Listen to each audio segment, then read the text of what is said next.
Sejauh ini, Anda tentu ingat bahwa saya kerap menyebutkan berbagai jenis risiko, antara lain acceptable audit risk atau risiko audit yang dapat diterima, inherent risk atau risiko bawaan, atau juga control risk atau risiko pengendalian. Mungkin Anda bertanya, sebenarnya apa hubungan antara risiko-risiko tersebut?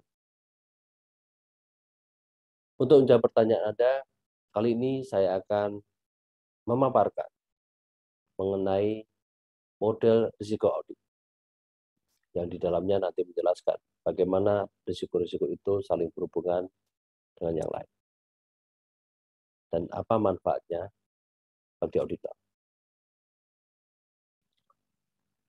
Risiko-risiko yang telah saya sebutkan sebelumnya sebenarnya memiliki hubungan yang dapat ditempatkan dalam sebuah model. Hubungan antara acceptable audit risk, inherent risk, dan control risk itu diterminkan dalam persamaan berikut. Jadi Anda dapat lihat di situ bahwa acceptable audit risk dibagi dengan perkalian antara inherent risk dan control risk. Itu menghasilkan apa yang dinamakan dengan plan detection risk atau risiko deteksi yang dapat direncanakan. Nah, apabila dibuat bagan, maka risiko audit itu dapat diklasifikasikan menjadi dua. Pertama, risiko yang dalam kendali auditor dan risiko yang dalam kendali klien. Apa saja yang dalam kendali auditor? Ada dua. Pertama, plan detection risk. Yang kedua, acceptable audit risk. Sedangkan yang dalam kendali klien itu inherent risk dan control risk. Dan dua risiko ini nantinya akan membentuk risiko salah saji material atau risk of material statement. Jadi kalau selama ini saya kerap kali menyebut risiko salah saji material, sebenarnya komponennya ada dua. Komponennya adalah risiko bawaan atau inherent risk dan risiko pengendalian atau control risk. Sekarang coba kita lihat satu-satu definisinya.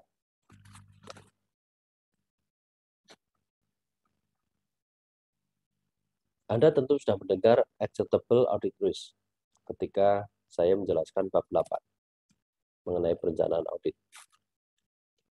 Di sini kita coba mengulas kembali apa itu acceptable audit risk atau risiko audit yang dapat diterima. Jadi risiko ini adalah ukuran seberapa bersedia auditor menerima bahwa laporan keuangan itu mungkin mengandung salah satu material setelah audit selesai dan opini tanpa modifikasi itu dikeluarkan. Dengan kata lain,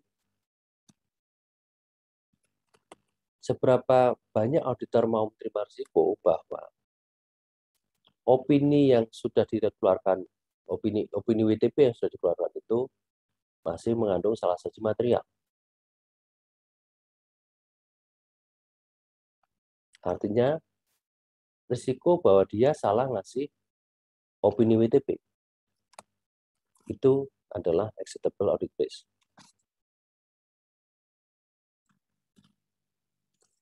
Nah, ketika auditor memutuskan bahwa risiko audit yang lebih rendah itu yang dapat diterima, mereka sebenarnya ingin lebih yakin bahwa laporan keuangan itu tidak ada lagi salah satu material.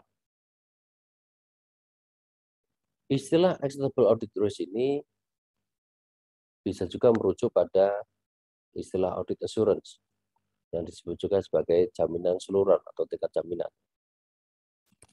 Jaminan audit atau istilah lain yang setara adalah pelengkap dari risiko yang dapat diterima, yaitu 1 dikurangi risiko audit yang dapat diterima. Dengan kata lain bahwa risiko audit yang dapat diterima sebesar 2% sama dengan jaminan audit sebesar 98%. Contoh lain misalnya ketika auditor menetapkan risiko audit yang dapat diterima sebesar 5%, itu berarti juga bahwa jaminan yang diberikan auditor adalah 95%. Jadi dua istilah ini sebenarnya berkebalikan dari sisi perspektifnya. Kalau acceptable audit risk itu melihat dari risiko kesalahan untuk memberikan opini. Sedangkan jaminan itu adalah soal keyakinan bahwa opininya itu benar. Yang kedua adalah plan detection risk, PDR, atau risiko deteksi yang terencana. Ini adalah risiko bahwa bukti audit untuk satu tujuan audit akan gagal mendeteksi salah saji yang melebihi performance materiality. Di sini ada dua poin penting yang perlu diketahui tentang risiko deteksi yang terencana. Yang pertama, risiko deteksi yang direncanakan tergantung pada 3 faktor lain dalam model. Tadi, sesuai rumus itu, sesuai formula, bahwa plan detection risk sama dengan AAR dibagi IR kali CR. Jadi ini akan berubah hanya jika auditor mengubah salah satu faktor dalam model risiko itu. Jadi nilai PDR akan berubah misalnya bila AAR-nya itu naik atau turun. Semakin besar AAR-nya, maka PDR-nya juga akan semakin besar. Sebaliknya, apabila IR-nya atau CR-nya membesar, maka PDR-nya mengecil. Ini soal rumus saja. Kemudian yang kedua, risiko deteksi yang direncanakan akan menentukan jumlah bukti substantif yang akan dikumpulkan oleh auditor. Dan ini berbanding terbalik dengan ukuran risiko deteksi yang direncanakan.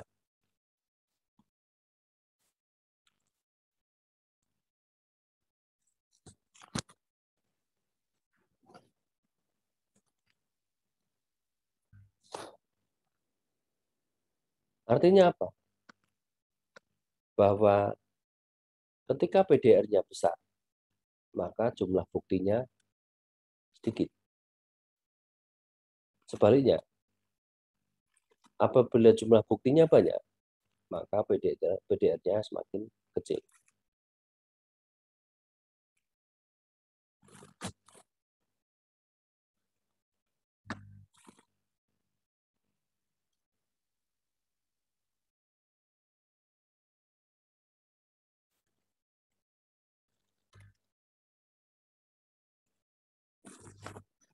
Yang ketiga, inherent risk atau IR, risiko bawaan.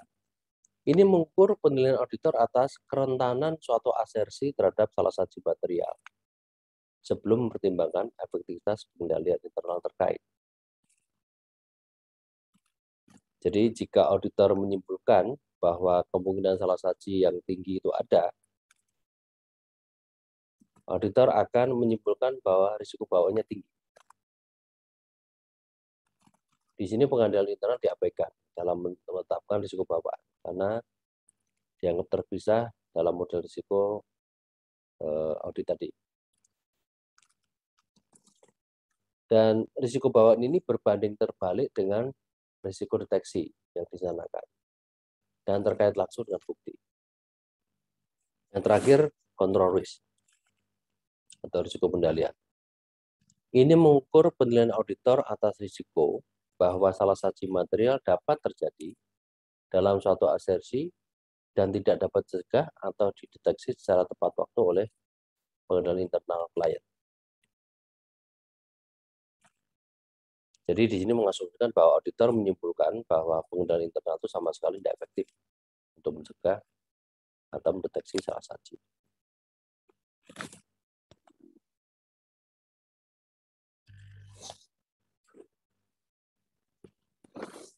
Nah, di sini ada tabel yang memberikan gambaran mengenai asal muasal inherent risk dan control risk. Jadi pada bab 8 kita sudah membahas pada saat perencanaan itu salah satu yang dilakukan auditor adalah memahami bisnis dan industri klien. Yang ini diperoleh dari pemahaman industri dan lingkungan eksternal, kemudian bisnis operation dan proses, lalu manajemen dan tata kelola, ada juga objektif dan strategi, dan pengukuran dan kinerja. Ini semua menopang pemahaman auditor tentang bisnis dan industri yang dijalani oleh klien. Nah, dengan pemahaman ini, auditor dapat juga menilai risiko bisnis klien. Nah, dari dasar penilaian ini, auditor mampu ya, untuk menilai risiko salah satu material. Yang ini dapat dilihat dari risiko inherent dan risiko pengendalian. Nah, ini adalah contoh penilaian risiko. Di sini ada dua gambar ya, sebelah kiri kotak ya, di tabel 91. Itu menjelaskan mengenai atau menggambarkan bukti yang diperlukan terkait dengan risiko-risiko yang diperoleh dari penilaian auditor di setiap siklus. Kemudian di sebelah kanan itu contoh perhitungan risiko ya, dari sisi kuantitatif. Yang sebelah kiri itu non kuantitatif, yang sebelah kanan kuantitatif. Nah, sebelum saya menjelaskan, saya perlu menyatakan ya, Aaron juga menyatakan bahwa meskipun penilaian risiko itu bisa diterapkan baik secara kuantitatif atau non kuantitatif, tapi sebagian besar KAP itu lebih memilih yang non kuantitatif, yang diwujudkan dalam penilaian rendah, sedang, tinggi. Karena apa? Karena untuk mencari angka yang tepat mengenai risiko itu dalam bentuk persentase itu tidak gampang, susah. Ya. Jadi sebenarnya penilaian risiko itu lebih banyak adjustment-nya. Ya. Anda memang bisa lihat di situ misalnya di sebelah kanan itu ada perhitungan nih misalnya. Ketika IR-nya 100, CR 100, AR 5, maka PDN-nya ketemu. Bisa dihitung. 5% dibagi 100% kali 100% sama dengan 5%. Cuma menerjemahkan ini ke dalam bukti audit nanti juga tidak gampang. Lalu buktinya berapa? Karena nanti sebenarnya bukti itu juga seberapa banyak bukti yang dikumpulkan auditor itu juga berdasarkan penilaian. Auditor merasa yakin tidak dengan bukti sekian. Ya.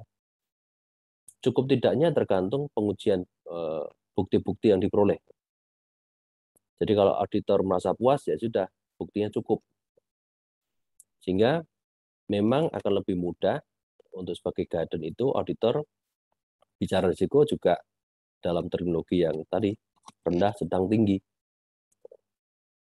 Nah ini sebagai contoh ya, di tabel 91 ini ada beberapa kolom, ya, ada 1, 2, 3, 4, 5, 6 kolom. Ya. Kolom pertama itu menjelaskan soal risikonya. Ada A, B, C, D. A itu inherent risk, B itu control risk, C itu acceptable audit risk, dan D itu planned detection risk. Dan di sini sebagai contoh misalnya A, soal inherent risk. Auditor melakukan penilaian untuk 5 siklus. Dari siklus penjualan sampai dengan siklus akuisisi, ya. Belanja modal. Gitu. Nah di sini misalnya nih, untuk sales and collection cycle. Auditor expect some misstatement, berharap beberapa misstatement saja. Maka di situ inner risk-nya dapat dikatakan sebagai medium. Di sebelah kanannya untuk acquisition and payment cycle itu expect many misstatement. Dia berharap banyak terjadi misstatement atau salah saji. Maka inner risk-nya tinggi. Yang di sebelahnya untuk payroll dan personal cycle itu expect few misstatement. Itu inner risk-nya rendah. Di sebelah kanannya high. Ya. Kenapa? Karena dia expect many misstatement. Untuk belanja modal yang paling kanan itu low. Karena apa? Dia expect few misstatement, sedikit saja. Nah, yang sama bisa diterapkan untuk control risk dan dua risiko lainnya, acceptable audit risk dan plan detection risk. Nah, hubungan ke bawah ini untuk sales ya, dari inherent risk, control risk, kemudian acceptable audit risk dan plan detection risk, ya, itu nanti akan kita bahas tersendiri di video yang lain. Di sana saya akan menjelaskan semacam tabel acuan ya, ketika menggunakan indikator penilaian risiko dengan menggunakan acuan non kuantitatif seperti ini. Ya, medium ketika inherent risk medium, kemudian control risk medium, dan acceptable-nya low, maka plan detection risk-nya apa? Bisa medium, bisa yang lain. Ya. Maka plan detection risk sebagai tujuan akhir untuk memperoleh banyaknya bukti, itu akan bergantung pada 3 faktor itu, A, B, C. Dan nanti high low-nya atau medium itu bisa diketahui dari rumusnya nanti. Ya, rumusnya tadi. Rumus PDR sama dengan AR dibagi CR dan kali IR. Kira-kira demikian. Ini ilustrasi saja. Jadi ilustrasi ini hanya bertujuan untuk menggambarkan bahwa penilaian risiko itu ya, meskipun modelnya pakai angka, tetapi pada kenyataannya lebih banyak digunakan dengan bentuk non kuantitatif, sehingga memudahkan auditor untuk melakukan penilaian dalam pelaksanaan audit.